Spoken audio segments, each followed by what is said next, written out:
Good morning. So today what we're going to do is we're going to talk about other ways to actually find the derivative. Up till now you've been using the definition of the derivative to help us calculate the derivative, which again is finding the slope of the tangent line.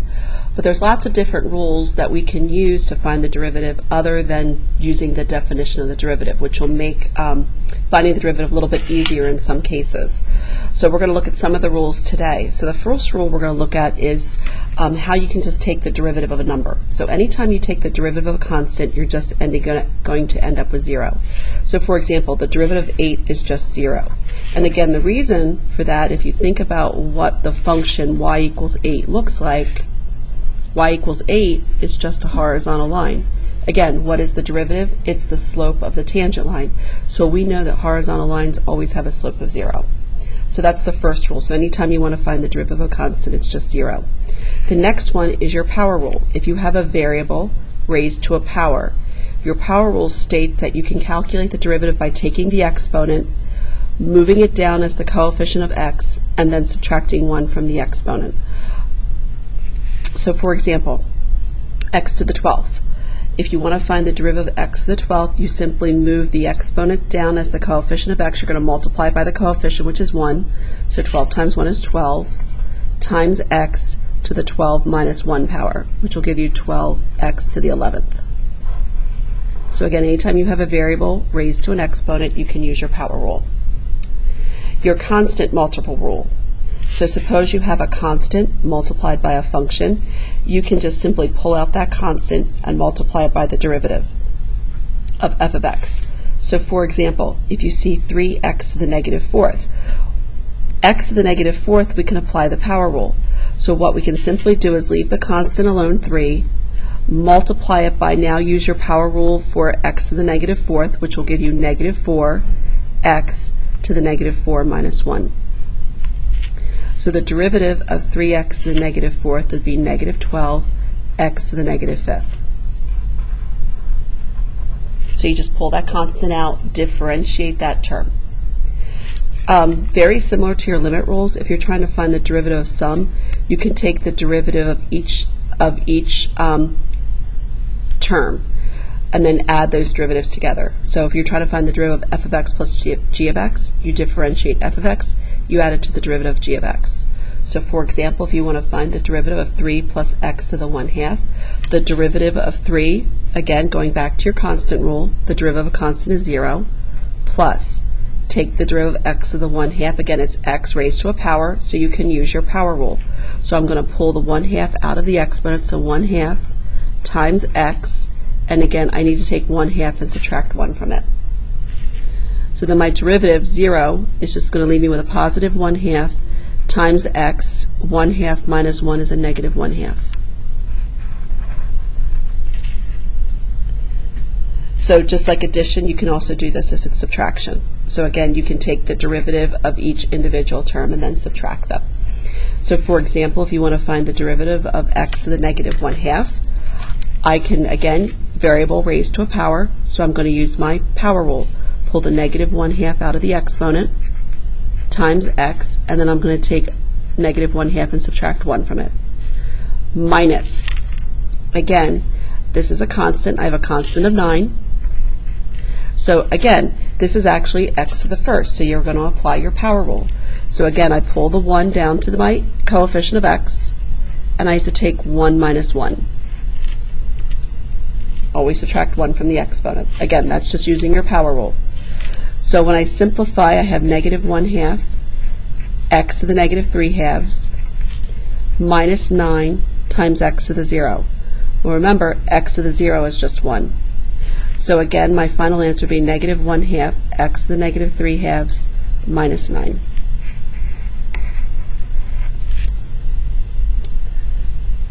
So those are some rules we'll be practicing in this particular section. We're looking at the notations just as your f prime. This is the notation we've seen in the previous section. When you see the f to the apostrophe of x, that's just read as f prime. But there's a lot of other notations that we use when we talk about derivatives. Another very common notation we see is dy dx. again, remember, what is the derivative? Change in y over change in x. And this is just the derivative of y with respect to x. That's how that is read. You may also, instead of seeing f prime of x, you may see y prime. Again, another notation for derivative.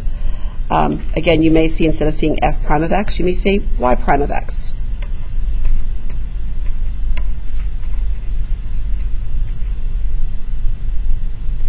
You may see the derivative of an actual function.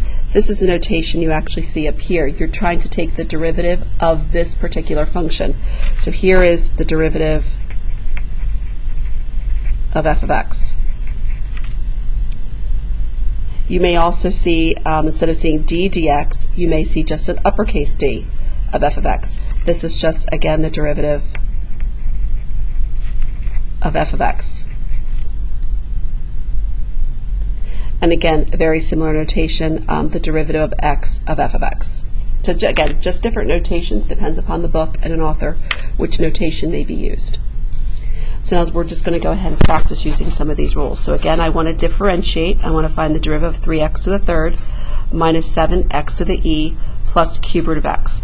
First of all, anytime you're doing derivative and you see radicals, you must always change them into fractional exponents. So my first step is going to be, I'm just going to rewrite this as 3x to the third minus 7x to the e plus x to the 1/3. So anytime you're trying to find the derivative and you see radical notation, you want to make sure you change it into a fractional exponent. Now I'm going to take the derivative of each individual term. So again, I can use my power rule on 3x to the third. So I'm going to take 3, pull my constant out, differentiate x to the third. That'll give me 3x, subtract 1 from the exponent, that'll give me 3x squared. So 3 times 3x squared is a 9x squared.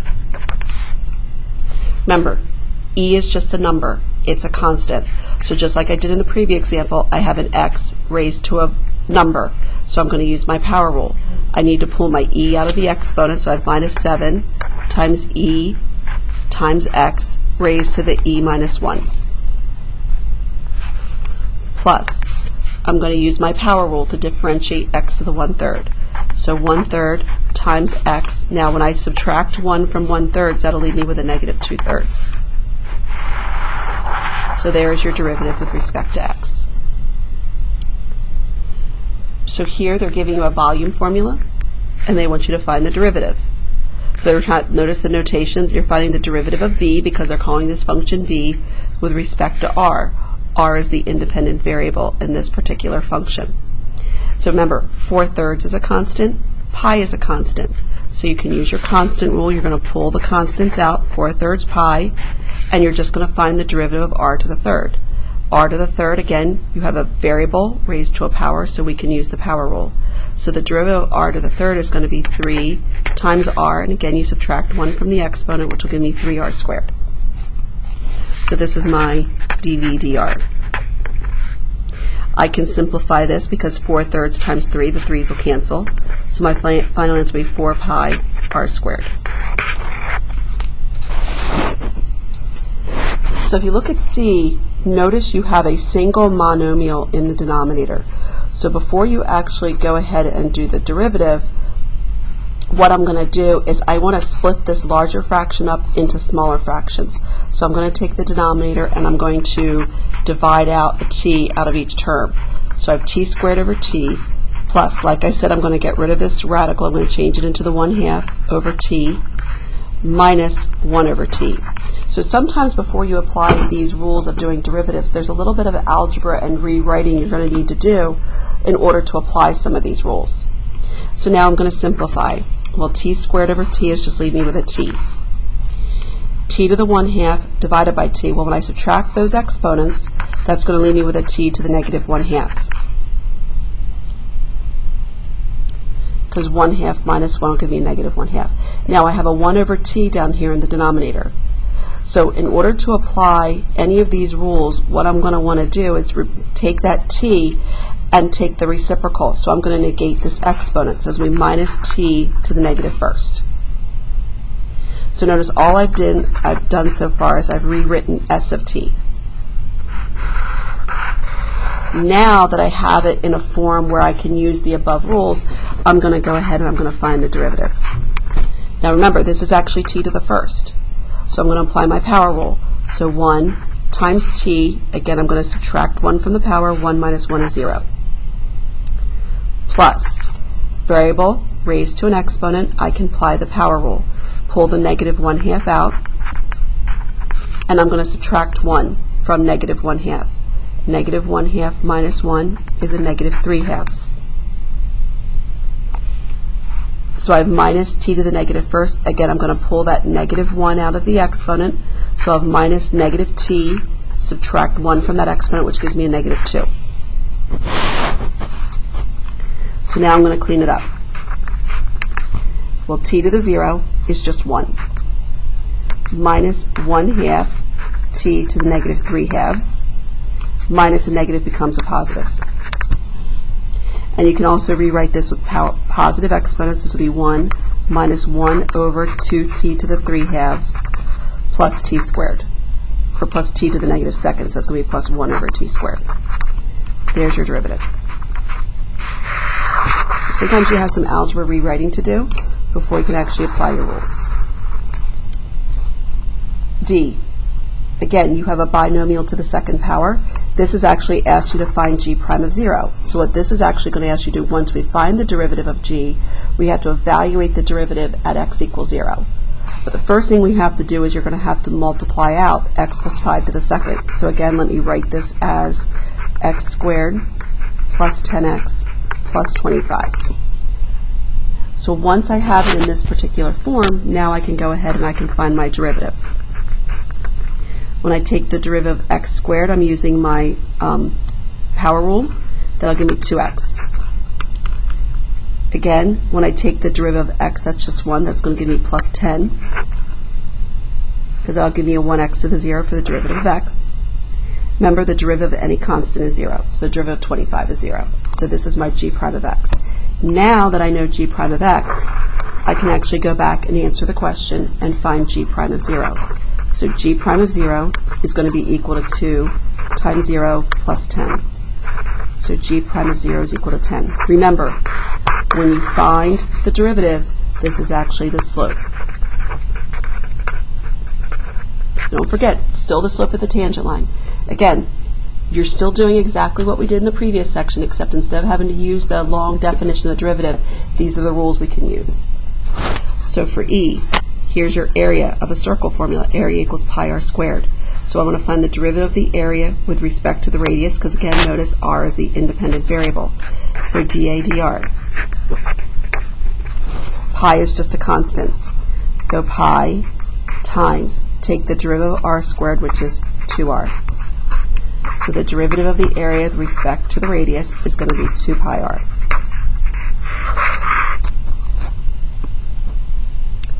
So then finally, for letter F, I want to find the derivative of 2 pi r, and they want me to evaluate it at x equals 1. So to find c prime, again, 2 pi is just a constant, and again, the derivative of the radius is just 1. So c prime is just equal to 2 pi. Well, that's just a constant, so c prime of 1 is just going to be 2 pi. Again, it's a constant of 2 pi, so no matter what the x value is, the value of the derivative is just going to be 2 pi. So going back to the tangent line problem, we want to find the equation of the tangent line to the graph of y equals 2 times the cube root of x at x equals negative 1. Again, remember, to write the equation of any line, you have to know a point and you have to know a slope. You always have to know those two things in order to write the equation of any line. So again, to find the point, they're giving me the x value of negative 1. So to find the y value, you have to take negative 1 and plug it back into this particular function for x. So 2 times the cube root of negative 1 will give me a negative 2. So there's the y value. So I know my point. To find the slope, you have to find the derivative first. So I have to differentiate y. So y prime then, well, y is going to be equal to, again, like I mentioned, you have a radical. Change it into a fractional exponent first. Now you can apply your power rule. So I'm going to differentiate this, pull my 2 out, find the derivative of x to the 1/3. So again, move my 1/3 out of the exponent, times x, and I subtract 1 from the power. So 1/3 minus 1 gives me a negative 2/3. So when I clean this up, I'll end up with 2 over 3 times x to the 2/3. So 2 times 1/3 is 2/3, and I can take x to the 2/3 and move it to the denominator. Now that this is my derivative, I have to find the slope of the tangent line at x equals -1. So to find y prime of -1, I'm just going to take -1 and plug it into my derivative.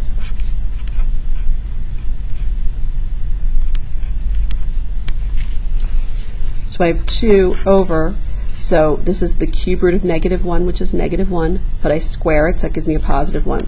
So my slope is going to be 2/3. Make sure you're answering the question. They want the equation of the tangent line. So now I know my slope, I know my point, I can write my equation in point-slope form. So y minus -2, which is y plus 2, is equal to 2/3 times x plus 1.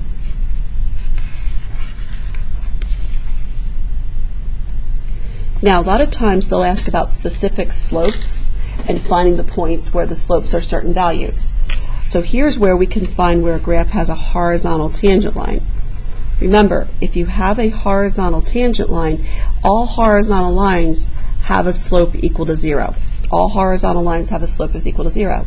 So if you want to know where a horizontal tangent line is, you're going to find your derivative and set the derivative equal to 0 and solve for x. So here's an example. At what points, if any, does the graph have any horizontal tangent line? So again, a horizontal tangent line has a slope equal to 0.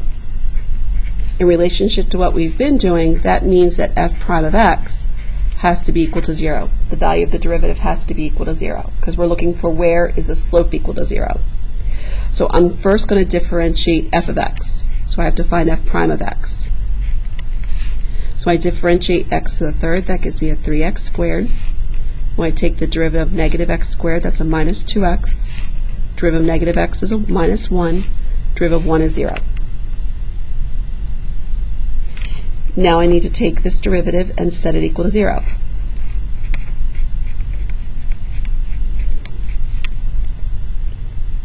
So now you go ahead and factor that for me.